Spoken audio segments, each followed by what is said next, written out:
Voting syrup को लेकर के बढ़ते बढ़ते हवाले तक पहुंच गई, मनी लैंड्रिंग तक पहुंच गई। हमारे सामने खड़ी है नीतू कात्यायन जी।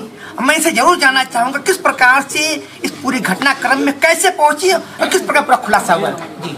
जी देखिए, हमारे यहाँ पे कोडीन जो कि एक नशीला पदार्थ है जो कि पाया जाता है 2 कफ सिरप्स में, एस्कोफॉर्फेंसिडिल, इनसे रिलेटेड, तस्करी से रिलेटेड हमारे यहाँ 2 केसेस थे, एक रोहनिया में, एक सारनाथ में। उसी का आज अनावरण हुआ है जिसमें 5 लोगों की गिरफ्तारी हुई है। किन किन 5 लोगों की गिरफ्तारी हुई, कहाँ से हुई है जी? 3 लोगों की गिरफ्तारी हुई है रोहनिया में, जिसमें स्वप्निल केशरी, दिनेश यादव, आशीष यादव नाम के लोग शामिल हैं।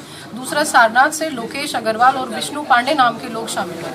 पुलिस को कैसे जानकारी हुई कि ये हवाले कारोबार करते हैं? जी देखिए, दोनों ही केसेस है, उनमें मोडस ऑपरेंडाई है, यानी जो अपराध करने का तरीका है वो एकदम सिमिलर है।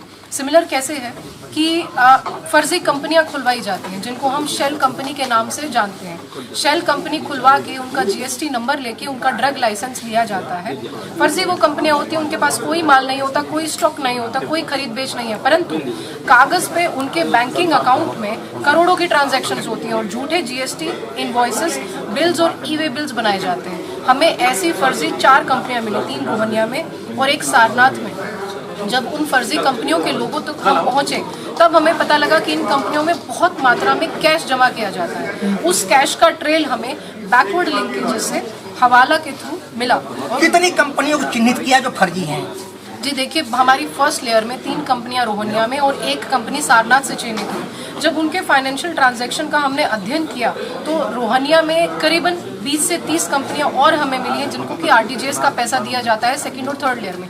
ऐसे ही सारनाथ में 40 कंपनियां ऐसी हैं जिनको आरटीजीएस का पैसा जा रहा है 2nd या 3rd लेयर में, और 4th लेयर में ये जाके शुभम जायसवाल और उनके एसोसिएट्स की कंपनी में पैसा भेजा जाता है। जैसे कि ड्रग्स कंपनियों को लाइसेंस जो है स्वास्थ्य विभाग द्वारा दिया गया, तो इन लोगों के खिलाफ किस प्रकार कार्रवाई होगी? क्योंकि बैंक का ट्रांजेक्शन तो कहीं ना कहीं बैंक में इन्वॉल्व होगा, तो उनके इन दोनों पे किस प्रकार एक्शन होगा आपका? जी देखिए, उसके लिए चूंकि दूसरे विभाग से संबंधित है, लेकिन हम अपने दोनों ही केसेस को समाहित करके एक पूरा कॉम्प्रिहेंसिव रिपोर्ट एफएसडीए को भी लिखेंगे कि कौन सी कंपनियां हमारे केसेस में शामिल थी जो कि प्रोसीड्स ऑफ क्राइम यानी अपराध से अर्जित संपत्ति को पूरा ब्लैक को व्हाइट करने के लिए बैंकिंग ट्रांजैक्शन का इस्तेमाल करते थे, और एक फर्जी कंपनी थी। कोई वहां पर कोई ट्रेडिंग का कोई कार्य नहीं होता है। उसके लिए हम आगे जरूर लिखेंगे। शुभम जायसवाल को वाराणसी कब लाया जाएगा?